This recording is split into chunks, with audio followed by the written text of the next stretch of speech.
40절까지 말씀입니다. 요한복음 18장 33절부터 40절까지 말씀입니다.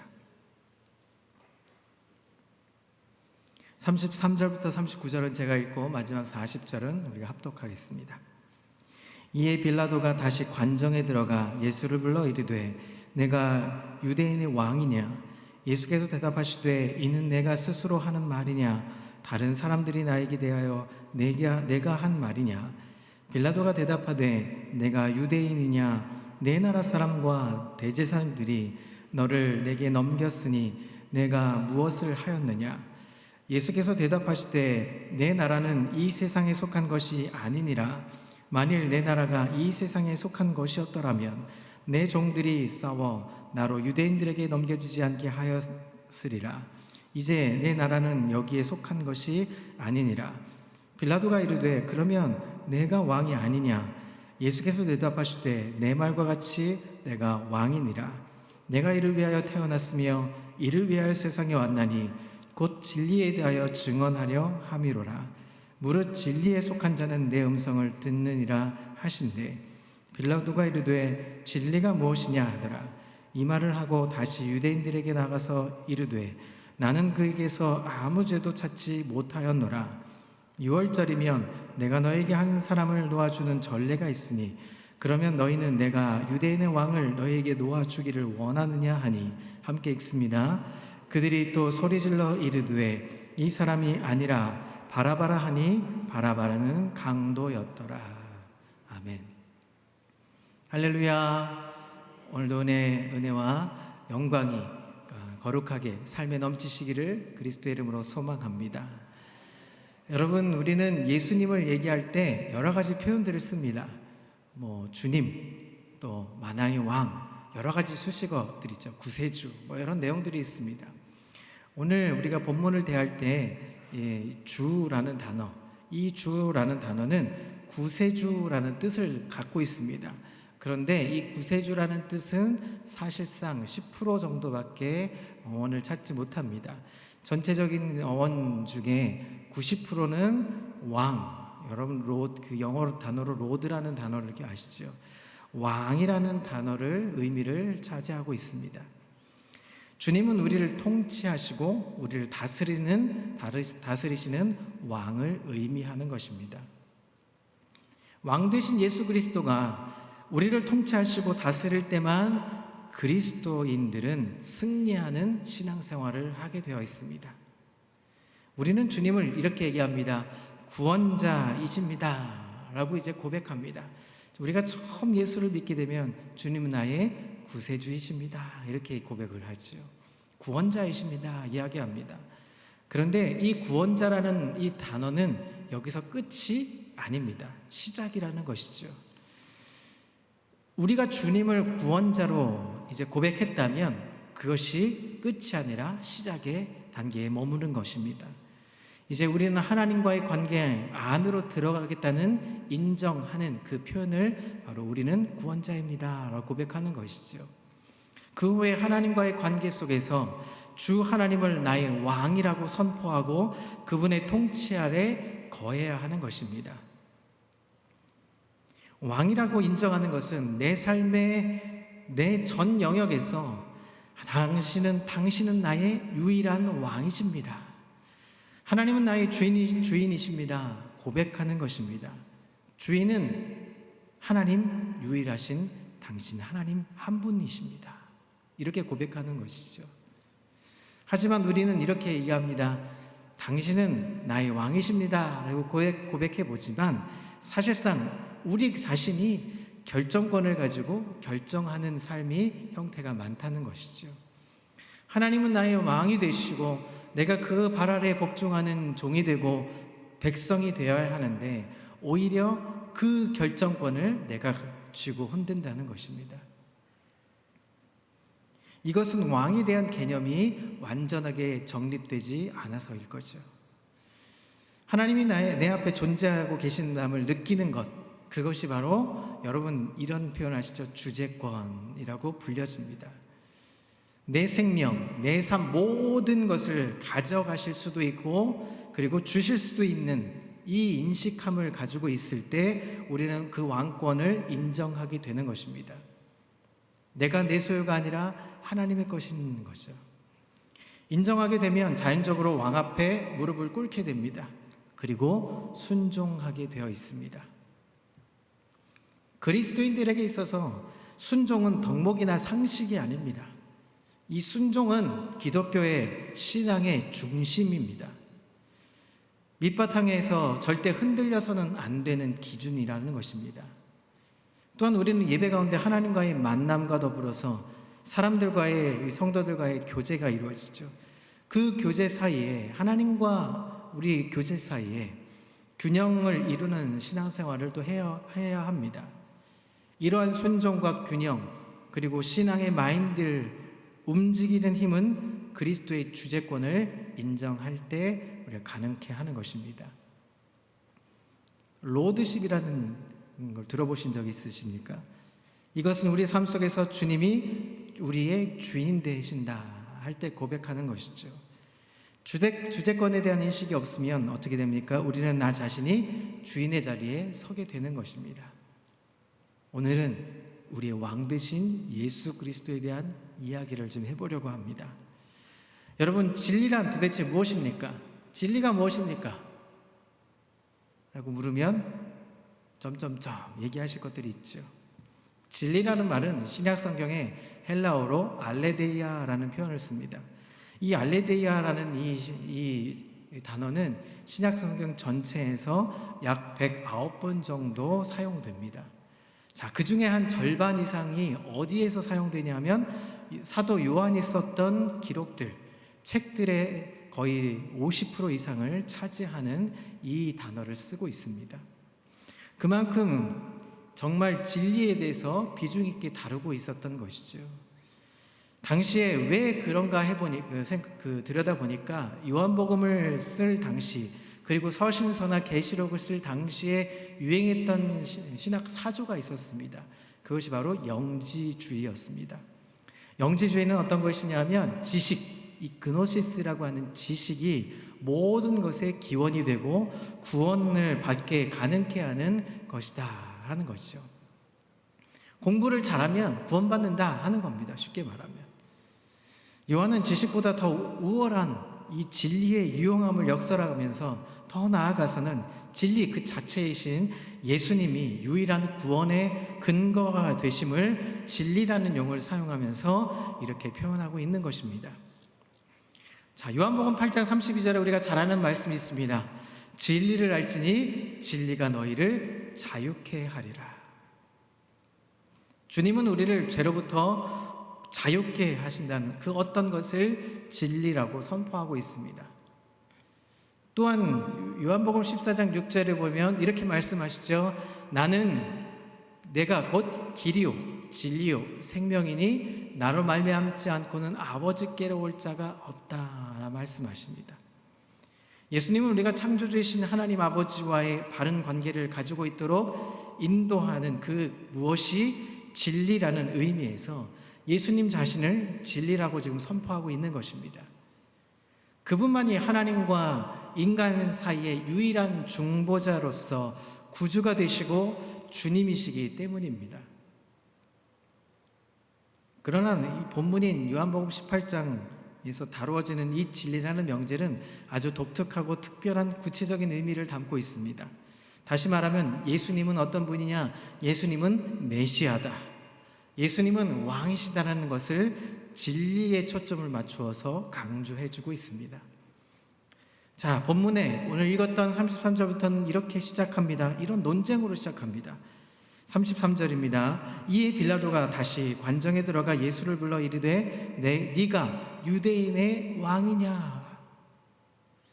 본문은 계속 읽어보면 예수님은 빌라도의 이 질문에 긍정적인 대답을 하십니다. 자, 37절로 보시죠. 빌라도가 이르되 그러면 네가 왕이 아니냐? 예수께서 대답하시되 네 말과 같이 내가 왕이다. 그러나 그분이 왕이라고 말씀하실 때는 그것은 정치적이고 유대 나라를 지배하는 왕으로서의 표현이 아니었습니다.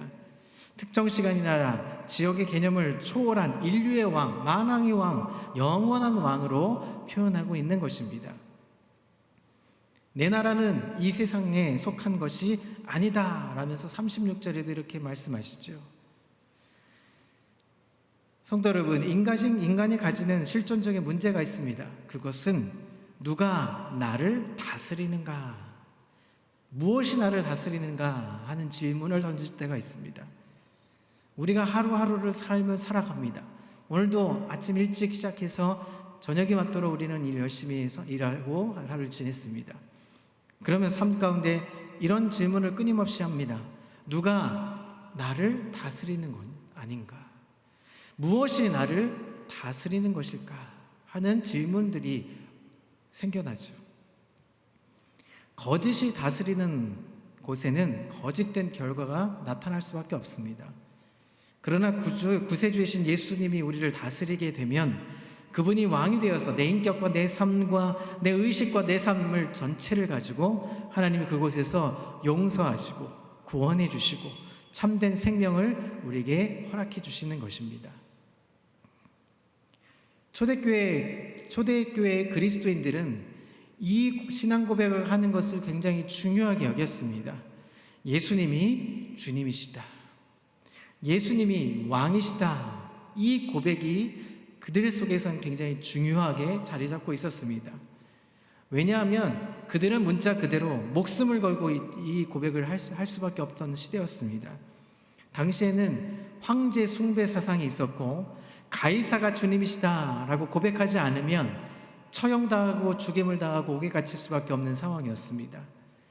진리에 대한 이 그리스도인들의 이 고백은 하나의 고백을 뛰어넘어서 하나님의 역사를 경험할 수 있는 집약된, 이 성경을 함축하고 있는 집약체라고 말할 수 있는 것이지요. 여러분, 진리란 무엇입니까? 그것은 예수가 나의 주님이시고 생명이시라는 사실, 예수만이 내 삶의 유일한 초점이시라는 사실을 강조하고 있는 것입니다. 주님은 자기를 재판하고 있는 그 재판장을 향해서 이 위대한 진리를 지금 선포하고 있습니다. 진리가 무엇이냐? 내가 왕이다. 이 빌라도의 물음에 예수님의 답에 대해서 당시의 사람들은 어떤 반응이었을까요? 진리가 무엇이냐라고 하니까 내가 왕이다, 이 뜬금없는 이 이야기에 사람들의 세 부류의 사람들이 이렇게 반응을 합니다. 첫 번째로 진리에 대해서 당시의 유대인들, 이 그룹들은 어떤 태도를 보였을까요? 법정의 주변에 있었던 유대인들의 무리들, 그들에게는 진리란 다수를 의미하는 거였습니다. 또 나에게 이익이 되는 것, 그리고 내 삶을 좀 더 편하게 해주는 것, 그것이 바로 진리였습니다. 40절을 보면 이렇게 말씀합니다. 그들이 또 소리질러 이르되 이 사람이 아니라 바라바라 말합니다. 바라바를 놓아주고 예수를 잡아다가 십자가에 못 박으라 하고 외쳤습니다. 그런데 요한복음 12장에 보면 예수님께서 예루살렘에 입성하시던 그날에 바로 그들이 어떻게 했습니까? 종려나무 가지를 흔들면서 호산나 호산나 다윗의 자손이여 찬송하리로다 찬양을 하면서 예수님을 찬송하며 환영했습니다. 왜 그들이 예수님을, 나사렛 예수를 그렇게 열렬히 환영했을까요? 그들은 예수님이 어떤 분이시냐면 인간 예수께서 정치적인 메시아상으로 이 땅에 오셔서 혁명가로 마치 모세와 같은, 여호수아와 같은 그런 혁명가로서의 메시아를 꿈꿨던 것입니다. 그 예수님으로 말미암아 우리 민족이 로마의 지배에서 이제 해방될지도 모른다. 자, 그러면 우리는 좀 더 편한 생활을 할 수 있을지도 몰라. 그들은 그렇게 선포했던 것입니다. 그러나 상황은 그들의 기대와는 전혀 다른 양상으로 벌어졌습니다. 예수님은 지금 죄인으로 체포되셨습니다. 법정에 서 있습니다. 법정에 서 있는 예수님을 바라보면서 무리들은 아마 예수가 별 볼 일 없는 인간에 불과하구나 하는 걸 알았을 겁니다. 그래서 무리들은 이 배신감에, 예수님이 지정하지 않았지만 그들은 자체적으로 배신감을 느꼈을 겁니다. 그래서 강도 바라바를 놓아주고 바로 예수를 십자가에 못 박아라. 외쳤던 것입니다. 그들은 자기들의 이익을 위해서 진리를 이용하고자 했습니다. 그래서 그들은 자기들이 생각한 그 진리의 대상이 자신들을 이롭게 하지 못한다고 생각되었을 때 그들은 어떻게 합니까? 진리를 핍박자로, 진리에 있는 선포자를 핍박자로 핍박해 버렸습니다. 사랑하는 성도 여러분, 저와 여러분들에게 있어서 빌라도의 법정에 있었던 이 유대인들의 무리들만이 진리의 이용자라고 생각하십니까? 저와 여러분들은 이런 모습과 무관하다고 여러분 생각할 수 있겠습니까? 한번 생각해 보십시오. 교회 출석의 동기가 무엇입니까? 주일 아침에 한 번쯤 나와서 좋은 이야기를 듣고 가는 것, 그것이 내게 해롭지 않기 때문입니까? 아니면 교회에서 사람들과 사귀면서 따뜻한 인간적인 교제를 가질 수 있기 때문입니까? 물론 그런 동기 자체가 나쁜 것은 아닙니다. 잘못된 것이 아닙니다. 그러나 그것이 교회 출석의 유일한 동기가 되었다면 저와 여러분들은 조만간 이 진리에서 떠나갈 것입니다. 상처받고 아니다 싶어서 떠나게 될 것입니다. 예수님이 자신들의 필요를 만족시켜 줄 수 없었을 때 그들은 십자가에 못 박으라고 외쳤던 것입니다. 유대인들의 모습과 같이 여러분 진리에 대해서 우리는 어떤 태도를 가지고 계십니까? 혹여 무리를 지어 있는 이 유대인들, 그들의 배신감처럼 예수님을 정죄하고 계시지는 않으십니까? 두 번째로 이 진리에 대해서 빌라도의 태도는 어땠을까요? 빌라도는 우리 앞에 진리에서의 도피자로 지금 보여주고 있습니다. 그는 예수님이 진리의 사람인 것을 알고 있었습니다.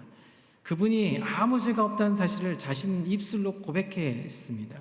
자, 38절을 보시죠. 빌라도가 이르되 진리가 무엇이냐 하더라. 이 말을 하고 다시 유대인들에게 나가서 이르되 나는 그에게서 아무 죄도 찾지 못했다라고 말합니다. 19장 4절에도 똑같이 고백하는 것이 나옵니다. 빌라도가 다시 밖에 나가 말하되 보라, 이 사람을 데리고 너희에게 나오나니 이는 내가 그에게서 아무 죄도 찾지 못한 것을 너희로 알게 하려 함이로다. 그런데 이상한 사실은 예수님의 이 무죄를 분명히 확신하고 있었던 빌라도였습니다. 그분을 채찍질했다는 이 사실이 우리에게 놀라울 수밖에 없습니다. 여러분, 죄인도 아니었고 무죄임을 알고 있었던 빌라도가 왜 채찍질을 했을까요? 또 본문과 동일한 사건을 취급하고 있는 이 마태복음 27장을 보면 빌라도가 물로 자기 손을 씻으면서 이런 말을 하게 됩니다.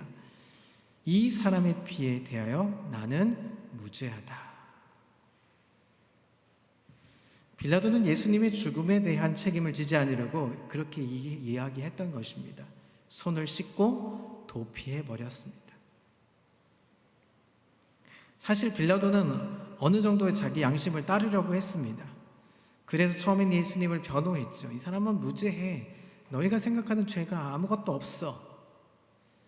석방시켜 줄 기회를 모색했습니다. 그러나 그의 마음이 지배하고 있었던 더 중요한 동기가 있었습니다. 그것은 사람들을 기쁘게 하고자 하는 마음의 동기였습니다. 민중들에게 있어서 자기의 평가가 인정받고 싶었던 것이죠. 자기의 권력을 그대로 유지하고 싶었고 많은 사람들이 칭송을 받고 싶어 했습니다. 결국 진리를 깨닫고 거기에 순종함으로써 변화된 삶을 사는 것보다 자신의 지위와 권력을 이용하는 데 진리를 왜곡하고 도피해버렸습니다. 여러분 어떻습니까? 만약 우리에게 있어서 진리보다 더 중요한 것이 무엇이 있습니까? 그 무엇이 있다면 우리 역시 빌라도처럼 언젠가 어느 날에 진리의 도피자가 될 수도 있다는 사실을 성경은 기록해주고 있습니다. 주님을 바라보며 살고 있는 저와 여러분들에게 오늘 가장 중요한 것이 무엇일까요?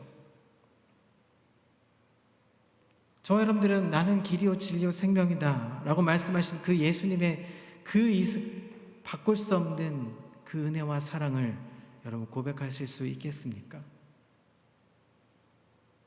그리스도를 만난 그 순간, 그리스도를 아는 그 지식이 너무 고상하기 때문에 자신의 가치를 두고 추구해왔던 모든 것들을 배설물로 여기실 수 있겠습니까? 다른 어떤 것도 비교할 수 없는 생명이요, 영광이요, 소망이신 그리스도에 대해서 그것을 발견하고 하나님께 나아가실 수 있으시겠습니까? 오늘 저와 여러분들에게 가장 중요한 진리라고 고백할 수 있겠습니까? 만일 저와 여러분들이 이 진리를 추구하긴 하지만 물질이나 또 생활의 안정이나 삶의 편리를 더 중요하게 여긴다면 우리 역시 빌라도처럼 대하에 피 묻은 손을 씻으면서 나는 예수와 사건에, 이 예수의 사건에 나는 아무런 관련이 없다 라고 도피해 버릴지도 모를 겁니다. 자, 마지막으로 진리에 대해서, 이 진리에 대한 태도 중에 제자들의 표현들이 있습니다. 자, 19장 마지막 절 보면, 오늘 읽지 않은 19장에 보면 예수 그리스도의 죽음 이후에 아직도 그리스도를 포기하지 않은 사람들이 찾아와서 예수님을 제사를 지내려고 합니다. 장사를 지내려고 합니다. 19장 26절 이하에 보면 사도 요한의 이야기가 나옵니다. 예수께서 자기의 어머니와 사랑하시는 제자 곁에 서 있는 것을 보시고 자기 어머니께 말씀하시되 여자여 보소서 아들이니이다 하시고, 대부분의 제자들이 십자가에서 멀리 떨어졌습니다. 부인했습니다. 도망갔습니다. 그리스도와 공범된 자가 되지 않기 위해서 그들은 회피해 버렸습니다. 그러나 사도 요한은 십자가 밑에 찾아왔습니다. 이 말씀에서 사랑하는 제자는 바로 요한복음의 기자인 자기 자신 사도 요한을 이야기합니다. 27절에 보면 이렇게 이야기합니다. 또 그 제자에게 이르시되 보라 내 어머니라 하신대 그때부터 그 제자가 자기 집에 모시니라. 여기 십자가 밑에서 찾아와서 예수님의 유언을 받들고 있는 사도의 모습을 여러분 한번 주목해 보십시오. 19장 38절에는 아리마대 요셉의 사건이 나옵니다. 아리마대 요셉은 우리가 잘 알려지지 않은 제자입니다. 12명의 제자에 껴있지도 않았습니다. 그리스도에 대한 사랑만은 그러나 누구보다 강했던 사람이었습니다. 그리스도의 죽음 이후에 그분을 버릴 수 없었습니다. 그러더니 아리마대 요셉이 이렇게 옵니다. 아리마대 사람 요셉은 예수의 제자이나 유대인을 두려워 그것을 숨기더니, 공개적으로 나타나면 그것을 신분을 드러내면 유대인들이 자기를 체포하지 않을까 하는 두려움이 그를 지배했습니다. 그러나 그를 계속해서 옥죄고 있었던 것이 있었습니다. 그것은 도저히 예수님의 그 사랑을 숨길 수가 없었던 것입니다. 그리고 그 뒤에 무엇을 합니까? 이 일 후에 빌라도에게 예수의 시체를 가져가기를 구하매 빌라도가 허락하는지라 이에 가서 예수의 시체를 가져가니라. 마침내 아리마대 요셉은 빌라도 앞에 등장합니다. 그 잘난 제자들의 침묵이 있을 때 이 무명의 제자는 등장해서 예수님의 시체를 거두었습니다. 자기가 가지고 있는 이 무덤, 돌 무덤에 예수님을 장사 지내려 했습니다. 그는 물러서지도 포기하지도 않았습니다. 계속되는 메시지를 보면 이번에는 니고데모가 등장합니다. 일찍이 예수께 밤에 찾아왔던 니고데모도 모략과 침향 섞은 것을 100이트라쯤 가지고 온지라 라고 말합니다. 성경은 니고데모를 소개할 때 이렇게 단서를 붙입니다. 밤에 찾아왔던 니고데모. 요한복음 3장에 보면 니고데모가 예수님을 찾아오는 대화하는 장면이 나옵니다. 왜 하필 밤중이었을까요? 유대인의 관리였고 사내들인의 공회였습니다. 엄청난 권력을 가지고 엄청난 신분을 갖고 있었던 사람이었습니다. 그런데 이 사람은 진리를 추구하는 마음의 한켠에 마음이 있었습니다. 그런데 낮에 등장할 수 없었죠. 낮에 찾아가면 문제를 일으킬 수밖에 없었고 자신의 신분이 노출될 수밖에 없었기에 밤중에 조용하게 찾아갑니다. 많은 사람들 앞에서 기도하는 것도 꺼려지고 슬쩍 기도하는, 어떻게 보면 조금 부족해 보이는 사람일 수도 있습니다. 그런데 19장에 마침내 변화가 됩니다. 여러분 40절을 보시죠. 이에 예수의 시체를 가져다가 유대인의 장례법대로 그 향품과 함께 세마포로 쌌더니, 그리스도의 죽음 이후에는 그리스도를 포기할 수 없는 사람들이 등장을 합니다. 예수님의 제자들도 예수님을 포기했습니다. 많은 무리들도, 예수님을 따랐던 무리들도 예수님을 포기했습니다. 그러나 한켠의 불안과 공포를 떨쳐버리고 예수님을 따랐던 사람들이 있었음을 성경은 기록해주고 있습니다. 사랑하는 성도 여러분, 신앙이란 누가 주인이냐 알아가는 싸움입니다. 다시 말씀드리면 신앙은, 우리가 갖고 있는 이 신앙은 우리의 주인이 누구인가를, 그 존재를 드러내는 싸움을 하는 것이 바로 우리 신앙입니다. 주님을 따르는 데 있어서 우리의 건강이나 우리의 재정이나 가정생활에 문제가 있을 때 여러분 어떻게 반응하느냐 한번 들여다보십시오. 주님께서 주님 주신 것이기에 주님께서 가져가실 수도 있다는 것을 인정하는 것, 그리고 감사와 그리고 원망이 그치지 않는 것. 여러분 어떤 삶을 살고 계십니까? 우리가 가진 모든 것, 주님이 주인이신 것을 이해하고 그것을 인정하고 우리의 왕 되신 예수 그리스도를 앞에 무릎을 꿇는 저와 여러분 되시기를 그리스도의 이름으로 소망합니다. 누가복음 16장에 보면 부자와 나사로의 이야기가 등장을 합니다. 27절 이하에 보면 부자가 거지 나사로를 다시 살려 보내면 자신의 형제들이 그것 기적을 보고 믿을 것이라고 말하며 나사로를 형제들에게 다 보내달라고 간청을 합니다. 하지만 예수님께서는 뭐라고 대답을 하냐면, 모세와 선지자들에게 듣지 않는 자는 죽은 자가 살아났다고 해도 회개할 수 없다라고 말합니다. 이 이야기에서 우리는 거지 나사로는 거지여서 천국에 갔고 부자는 부자였기 때문에 천국에 가지 못했다라는 이야기가 아닙니다. 거지 나사로가 자신의 처한 상황에도 불구하고 예수님을 믿었기 때문에 하나님의 품에 안길 수 있었던 것입니다. 거지 나사로는 돈도 건강도 어느 것 하나 없었던 사람이었죠. 헌데투성이었고 그 헌데를 개가 핥을 정도로 처한 아주 보잘것없는 존재였습니다.